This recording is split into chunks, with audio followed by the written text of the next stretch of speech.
Bienvenue dans Gamberge, le podcast du mental et du sport.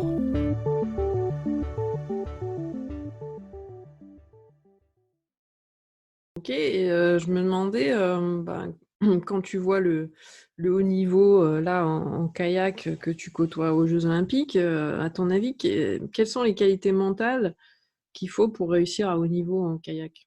Un des principaux termes qui me vient à l'esprit, c'est l'insouciance. Quand je vois les meilleurs kayakistes mondiaux là, qui sont au départ d'une compétition, j'ai l'impression qu'ils acceptent complètement de rater ou de perdre. Ils sont insouciants. Ils ont un état d'esprit hyper jeune. En fait, quand je pense à ça, je pense en particulier au champion du monde actuel qui est Jiri Preškavec, qui est dans le top niveau depuis 2011-2012.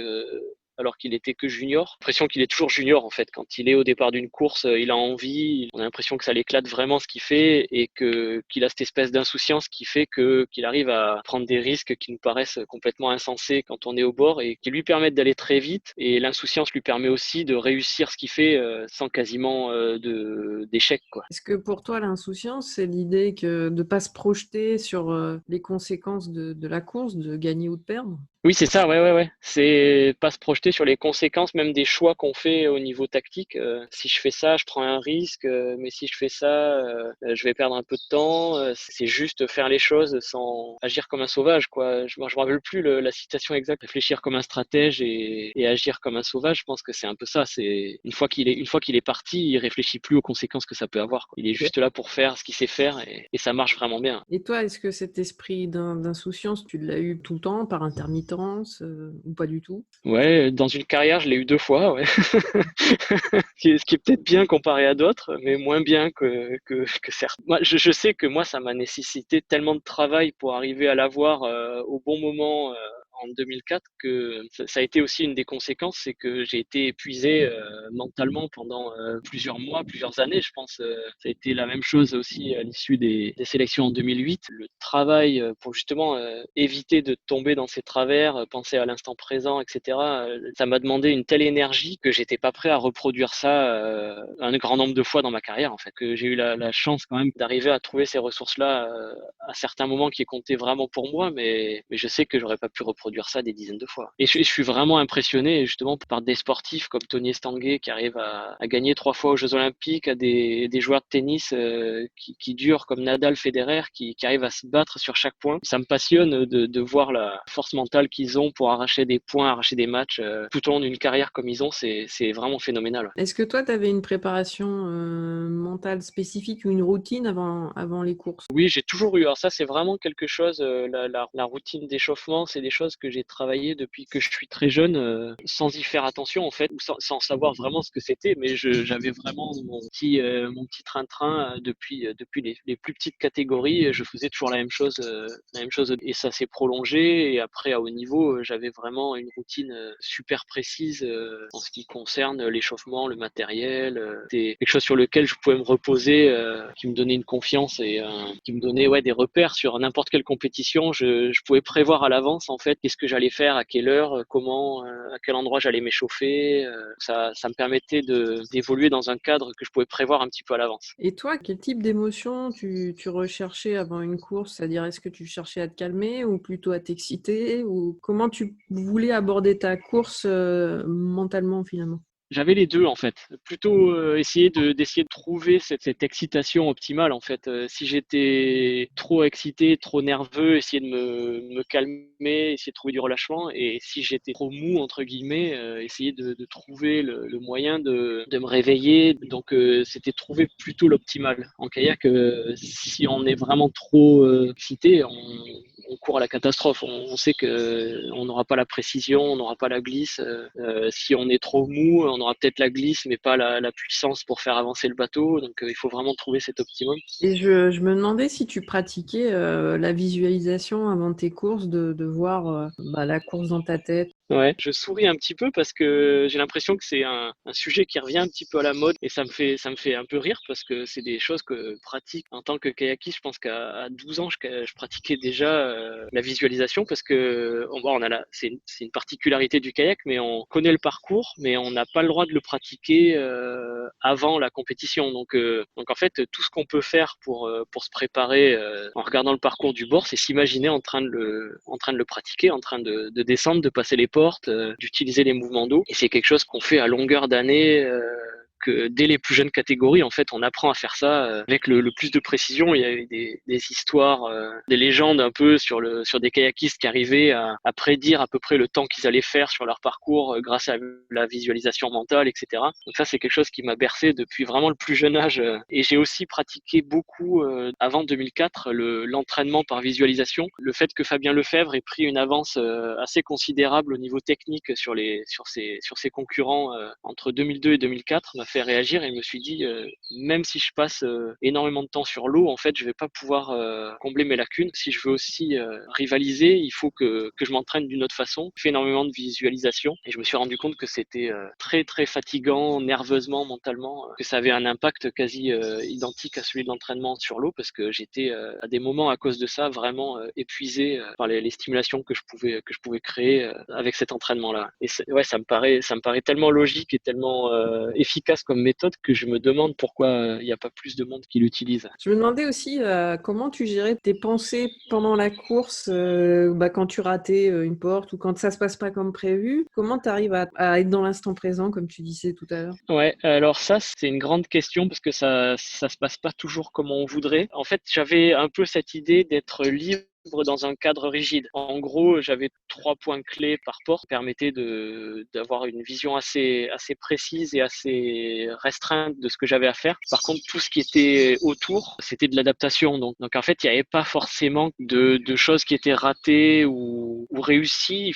Ça me permettait juste de rester dans l'instant et de t'éviter d'analyser au fur et à mesure. Parce que ça, c'est quand même le piège quand on commence à se dire qu'on analyse, qu'on est dans le coup, qu'on réussit, qu'on rate. Là, c'est quand même le moment où on perd le fil de ce qu'il faut faire et on n'est plus dans l'instant et c'est là que les erreurs risquent d'arriver. Et donc, je me demandais aussi comment tu avais abordé à chaque fois la course finalement. Est-ce qu'il y a quelque chose qui change au fur et à mesure que ça avance ou c'est toujours tu vois, le même état d'esprit? Je me disais vraiment que c'était chaque fois des marches à franchir et que la marche d'après était chaque fois de plus en plus dure. Donc j'essayais de garder juste cet état d'esprit, de rester sur ce que j'avais à faire. Et moi, je voyais vraiment les jeux comme une fête et une récompense. Donc je voulais en profiter au maximum et pas le voir comme une pression.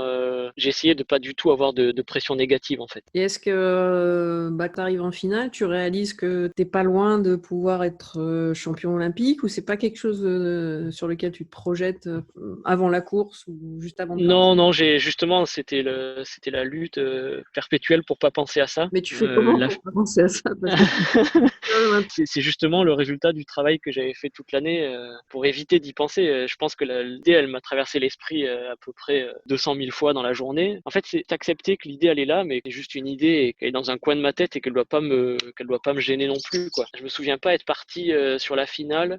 J'ai plus trop de souvenirs quand même parce que ça s'enchaîne tellement vite, ça va. Je me souviens pas m'être dit bon là là je peux être champion olympique. J'étais vraiment sur l'idée de rester sur les choses que je pouvais maîtriser sur ma navigation. Et pendant la course, est-ce que tu te souviens s'il y avait des émotions particulières au fur et à mesure, tu vois? Est-ce que tu ressens quelque chose de particulier pendant cette course-là en finale? J'ai ressenti que j'étais dans le coup. J'étais avant-dernier à partir. Il restait que Campbell Walsh, l'anglais, qui partait derrière moi. Comprenait que j'étais en avance au chrono intermédiaire. Je savais où ils étaient. Il y en avait 2 ou 3 sur la descente. Et à chaque fois, j'entendais du bruit. Je me disais, ah, je suis encore en avance, je suis encore en avance. Mais j'étais vraiment dans l'instant. Donc, j'avais pas d'émotions particulières qui sont arrivées à ce moment-là. C'est arrivé un peu après, je pense. Comment tu vis quand tu finis la course? Puisque là, tu dois attendre aussi le dernier concurrent pour être champion olympique ou pas. Ouais. Mais moi, j'avais réussi ma journée déjà, donc j'avais vraiment bien navigué sur les 2 manches. J'avais réussi à tenir tous les objectifs que j'avais.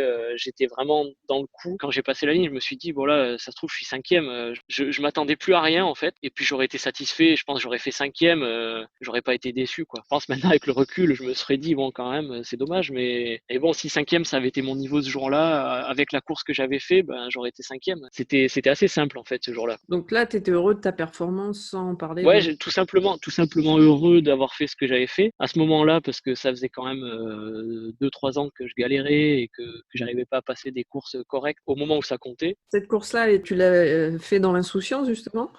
Ouais, exactement, oui, oui, oui, carrément. Ouais, ouais, ouais. Et D'accord. ça, c'est la chose la plus difficile à retrouver après, c'est que avec un résultat comme ça, on perd ou on risque de perdre cette insouciance-là. Ouais. Donc, c'est pour ça que je suis impressionné par les sportifs de très haut niveau, par les grands champions qui arrivent à reproduire ça. Et bah, du coup, qu'est-ce que ça fait de réaliser que ça y est, t'es champion olympique? J'ai toujours pas réalisé en fait, donc on me pose toujours la question, mais c'est ouais. Bah, je sais pas, je sais toujours pas en fait. Mais est-ce que c'est difficile à porter? Au contraire, j'ai atteint ce pourquoi j'avais rêvé depuis tout petit. Donc, Est-ce que tu te souviens de l'émotion que tu as juste après la course? Parce que je sais pas, est-ce que c'est des émotions un peu bizarres que tu n'avais jamais ressenties avant ou... bah, je me souviens assez peu de ça. Ouais, je dirais vraiment la première émotion, c'était du soulagement, juste soulagé d'avoir réussi à passer cette course-là au bon moment. L'autre émotion, bah évidemment, c'est de la joie. C'est de la joie, un peu d'incompréhension parce qu'à partir de ce moment-là, on sait plus trop ce qui nous arrive. On est pris dans un tourbillon qui dure pendant plusieurs jours de plein de choses, quoi. Donc un peu d'incompréhension, mais surtout de la joie, de l'euphorie, quoi, pendant longtemps, quoi. Et cette euphorie, la tension qui relâche, au bout de combien de temps tu as réussi à revenir à des émotions, on va dire, normales? Je sais pas, je sais plus, je sais plus ça.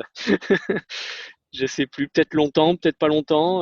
Non, le truc c'est que à partir du moment où on commence à se dire qu'on récupère, en fait, on repart sur un cycle de citation où on est acclamé et tout, donc on n'est jamais complètement au repos en fait. Je me souviens d'un truc en particulier. Je pense donc les Jeux c'était au mois de fin août. Je pense en octobre-novembre, il devait y avoir un championnat de France des clubs où j'avais été invité. Là, c'était le premier week-end que j'aurais pu passer un peu au calme. Je me souviens que j'étais vraiment épuisé. Après, ça a été de la fatigue surtout, de la fatigue mentale, physique, tout qui s'accumulait. C'était un peu difficile à gérer aussi le fait à partir du moment où on a gagné, tout le monde veut s'approprier un peu la victoire et on est sollicité, énormément sollicité et des fois on a l'impression de se faire un peu voler les moments qu'on aurait voulu passer un peu plus tranquillement, soit en famille, soit avec des proches, soit avec des amis. Et c'est Ouais. un peu des regrets des fois aussi à cause de ça. Tu as été, toi, beaucoup sollicité après ça, justement? Ouais, beaucoup pour un kayakiste, assez peu encadré par fédération. En fait, une personne qui était là pour m'aider, mais on n'est pas très habitué à ça et on est vite submergé en fait par des choix à faire, des sollicitations où on n'arrive pas à faire de priorité en fait. Mais tout à Donc, l'heure, justement, tu disais bah, que quelque part, tu peux avoir peur quand tu n'as jamais gagné un gros titre de savoir ce qui va se passer après. Est-ce que c'était différent de ce que tu t'étais imaginé? Tu ne pouvais pas imaginer ce qui allait se passer après ton titre olympique?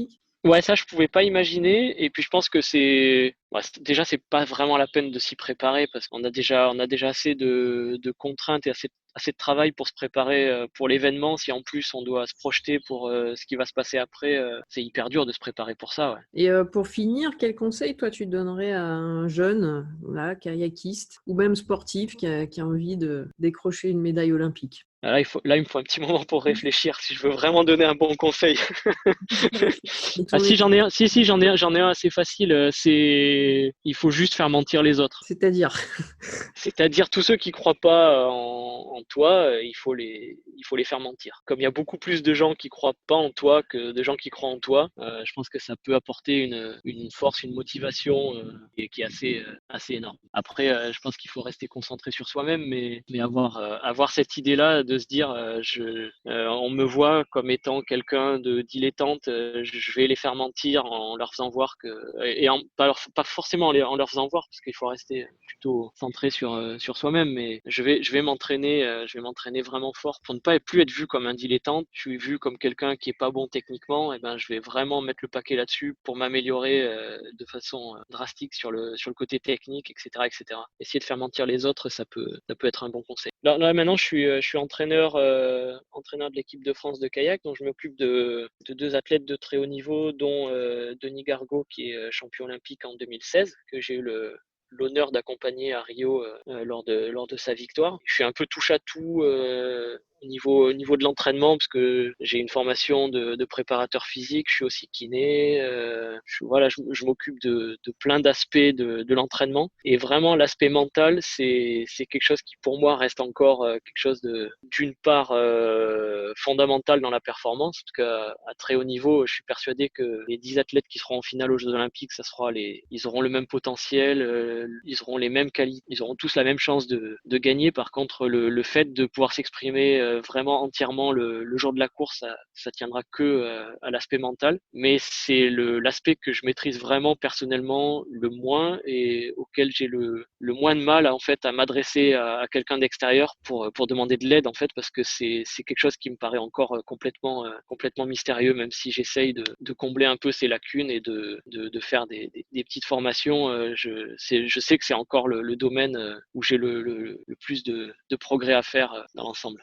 Ouais, c'est intéressant ça, parce qu'aujourd'hui, en tant qu'entraîneur, justement, avec tout ton parcours, tu as quand même l'idée que le mental, en tout cas le travail mental, pour toi, était très important pour ta réussite. Ouais, il est fondamental. Le travail mental, il est fondamental pour la réussite, et le manque de travail au niveau mental, il emmène peut-être pas forcément, mais très souvent, il emmène à l'échec, je trouve. En tout cas, moi, dans ma carrière, je sais que la majorité des échecs que j'ai eus, je les ai analysés c'était pas des échecs forcément dans la préparation physique, dans la préparation technique, mais c'était souvent des erreurs que j'avais fait dues au stress, à l'anxiété, au fait de pas arriver à me lâcher et à être complètement dans l'instant, à être insouciant.